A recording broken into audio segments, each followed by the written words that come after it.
अयोध्या राम मंदिर में पैसे को लेकर यानी कि दान पेटी को लेकर जो हेरफेर की गई उसको लेकर अब कांग्रेस देश भर में प्रेस कॉन्फ्रेंस कर इस पूरे मामले पर भारतीय जनता पार्टी और आरएसएस को घेरने का काम कर रही है। सभी राज्यों में कांग्रेस जो है वो प्रेस कॉन्फ्रेंस कर अयोध्या राम मंदिर में हुए चंदा चोरी मामले पर जो है सरकार को घेरने में जुटी है। और इसको लेकर ना सिर्फ अयोध्या का मामला बल्कि 140 करोड़ हिंदुओं की भारतीयों की आस्था का सवाल कांग्रेस बता रहे हैं। हालांकि इस पूरे मामले पर कांग्रेस जो है बहुत देर से जगी। इस पर जो राजनीतिक आरोप जो कांग्रेस की तरफ से लगाए गए वो सबसे विलंब, क्योंकि लगभग महीने दिन आने को इसके बाद कांग्रेस इस पूरे प्रकरण पर मुखर होकर भारतीय जनता पार्टी के खिलाफ मैदान पर उतरी है। बहरहाल अब देखना होगा, क्योंकि इस पूरे मामले पर चार्जशीट दाखिल की जा रही है। जो आरोपी बनाए गए उनसे प्रशासन भी पूछताछ कर रहे हैं। तो अब देखना होगा जो कांग्रेस जो है सभी राज्यों में प्रेस कॉन्फ्रेंस कर इस पूरे प्रकरण पर अयोध्या मामले पर जो है भारतीय जनता पार्टी को घेरने का प्रयास कर रही है। आज सभी को पता है कि जिस वजह से हमें प्रेस के माध्यम से लोगों तक ये बात हम पहुंचाने की कोशिश हम कर रहे हैं, जो पूरे देश में राम जन्मभूमि के मंदिर के निर्माण से लेकर राम जन्मभूमि की जमीन में और राम जन्मभूमि के मंदिर बनाने के बाद उसमें जिस तरीके से घोटाला हुआ, जिस तरीके से चंदा चोरी हुई, वो देखते हुए सभी देश की जनता बहुत आहत है। आज राम मंदिर बनने के बाद जिस तरीके से एक आस्था पर चोट पहुंचाने की बीजेपी की और आरएसएस ने जिस तरीके से उनकी नियुक्ति के आधार पे बड़ी तादाद पे जो चोरी हुई, पैसों की चोरी हुई, गहने की चोरी हुई और बहुत सारी जो बातें हुई, पहले से आप देखते आ रहे हैं कि पूरे देश में राम मंदिर बनना चाहिए, हम राम मंदिर बनाएंगे, इस तरीके से राजनीतिक बात बीजेपी जैसी पार्टी करती थी। जब राम मंदिर बनने की बात सामने आई तो सभी लोगों ने मदद की। देश के सभी जो आस्था रखने वाले हमारे भाई हैं, बहनें हैं, सभी ने जो भी हो सकता है, वह किसान हो, महिला हो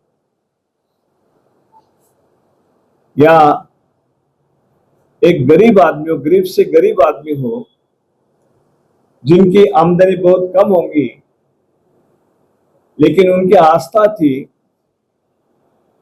कि राम मंदिर बनना चाहिए, पुरुषोत्तम भगवान राम के बारे में जो आज घर घर में चर्चा होती है, पूजा होती है, लेकिन उस पार्टी ने इस तरीके से बात रखी कि हम राम भगवान हमारे है, इस तरीके से बात करके लोगों को गुमराह किया। और उन्होंने जो ट्रस्ट बनाई तो उसमें आप देखते हैं कि पहले से ही ये जमीन का घोटाला हुआ। जमीन जो 2 करोड़ की जमीन थी, वो आपकी प्रेस के माध्यम से 18 करोड़ रुपए तक वो जमीन 10 मिनट के अंदर पे ही वो करोड़ों रुपए की जमीन ट्रस्ट को ले ली गई। इतना ही नहीं, बाद में भी जो मंदिर निर्माण के बारे में जो धांधली हुई वो भी लोगों के सामने आपके प्रेस के माध्यम से आई। जो चंदा इकट्ठा किया हो उसका भी कोई हिसाब नहीं। जैसा कि हमारे पुणे से झूलेलाल जी को चाहने वाले जो लोग हैं, उन्होंने चांदी की 210 ईंटें 1-1 किलो की बनाई और उसके साथ 2 करोड़ रुपए नगद करके उन्होंने जो महासचिव थे ट्रस्ट के उनके पास दे दी। लेकिन ट्रस्ट की तरफ से कोई उनको रिसीट नहीं दी गई। उनको कहा कि 1 साल बाद जब हम वो चांदी के ईंटों की वहां पे चेक करेंगे उसको उसके बाद हम रिसीट देंगे। 1 साल हुआ, 2 साल हुआ, 5 साल हुआ, आखिर अभी तक उनको कोई रसीद ना ईंटा की मिली ना नगद राशि की। उसी तरीके से जो हमारे शिवसेना, जो महाराष्ट्र के उद्धव जी ठाकरे, जो राहुल साहब ने उसका प्रतिक्रिया दी है, प्रेस में भी कहा है उन्होंने, हमने भी 25 वहां पे ईंट जो चांदी की है वो डोनेट की थी और 1 करोड़ रुपए भी हमने दिए थे, लेकिन उसकी रसीद भी नहीं मिली और ना कोई हमको ये मिला कि ये कहां चले गई हमारी ईंट और नगद की राशि का कोई उसमें जिक्र भी नहीं है कोई पत्र के अंदर। इस तरीके से बहुत सारी ऐसी धांधली, जमीन से खरीदी से लेकर मंदिर के निर्माण के लिए, उसमें कई ऐसी बातें सामने आई कि कुछ लोगों ने सैकड़ों करोड़ रुपए भी उसमें मंदिर बनाने के लिए कहा गया। कितना पैसा है कोई हिसाब नहीं, कुछ नहीं। और उसके बाद जब मंदिर निर्माण हुआ, मर्यादा पुरुषोत्तम भगवान श्री राम जी का, तो उसमें आप सभी ने सुना होगा कि जिस तरीके से चंदा चोरी हुआ, वो चंदा आम लोगों ने दिया हुआ था, गरीब लोगों ने दिया हुआ था, उसकी आस्था से दिया हुआ था और जो कोई सामान्य चोरी की बात नहीं है। ये पूरी तरह लोगों के आस्था से खिलवाड़ है। हम कहीं चोरी हुई तो वहां पुलिस जाके उसको एफआईआर दर्ज करती है, छोटी सी बात हुई एफआईआर दर्ज होता है, अरेस्ट होते हैं। लेकिन यहाँ पे चंदा चोरी करने वाले जो लोग थे वो सभी पीएम हाउस से, पीएमओ की इंटरेस्ट से वहां पे बैठे हुए थे, जिसमें ज्यादातर आरएसएस के लोग थे। ये वहां क्यों बताए गए? उन्होंने ही सब कुछ ये जब किया तो उसके ऊपर कार्रवाई, उनके ऊपर एफआईआर दर्ज क्यों नहीं हुए, उनको अरेस्ट क्यों नहीं किया गया? इस तरीके से बात कर रहे हैं कि हम ये कर रहे हैं, एसआईटी स्थापन किए, वो आने दो, वो आने के बाद हम हमारी राय देंगे। इस तरीके से जो बात हो रही है, तो उसमें उन्होंने एक महासचिव करके जो है चंपत राय, उनको रिजाइन उनको लिया है। अनिल मिश्रा, जो 2 ही लोगों को उन्होंने उनका रिजाइन लिया है, लेकिन उनके ऊपर कोई एफआईआर दर्ज नहीं हुआ, एफआईआर दर्ज नहीं हुआ है और ना उनको अरेस्ट हुई। तो जितने भी ट्रस्टी है ये सभी गुनहगार है, उसमें इनके ऊपर एफआईआर दाखिल होना चाहिए, इंक्वायरी होनी चाहिए और वो सुप्रीम कोर्ट के देखरेख में होनी चाहिए। नहीं तो इनकी बीजेपी की सरकार में भी जो धांधली होती है वो भी छुपाने की बात होती है, उसको भी सामने नहीं लिया जाता है। ये भी घटना पूरी तरह दबाने की कोशिश हुई, ये चोरी दबाने की कोशिश हुई। अगर कुछ अपोजिशन की तरफ से इसको इंक्वायरी के बारे में कुछ नहीं कहा जाता तो हम आगे कुछ हमको दिखाई नहीं देता।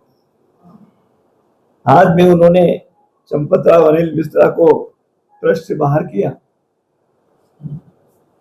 लेकिन उनको जो ला रहे हैं वो कौन है? कृष्ण मोहन महासचिव, जो यूपी के आरएसएस के वाइस प्रेसिडेंट इंचार्ज थे वहां, और उन्हीं को बिठाया गया। उनके ऊपर भी आरोप है कि ऐसे आदमी को वहां बिठाना जिनके ऊपर ट्रस्ट के बारे में शंकाएं हैं। तो ऐसे अगर महासचिव बिठाए तो जो जिन्होंने गुनाह किया है, जिनको अरेस्ट होना चाहिए, एफआईआर दर्ज होना चाहिए, उनको पूरी तरह से लिपापोती करने के लिए ये नए महासचिव बनाए। तो ये एक देखा जाए तो जवाबदेह पीएम और पीएम का कार्यालय सामने रहना चाहिए, लेकिन उनके तरफ से कोई स्टेटमेंट नहीं। आज हम देख रहे हैं कि हमारे पीएम इसके बारे में कोई बात नहीं करना चाहते, कोई स्टेटमेंट नहीं है उनका। अगर कुछ है नहीं उसमें तो फिर दोनों ट्रस्टी को, महासचिव को वहां पे ट्रस्टी से बाहर करने की जरूरत क्या थी? क्यों किया? उसका उनके पास कोई उत्तर नहीं।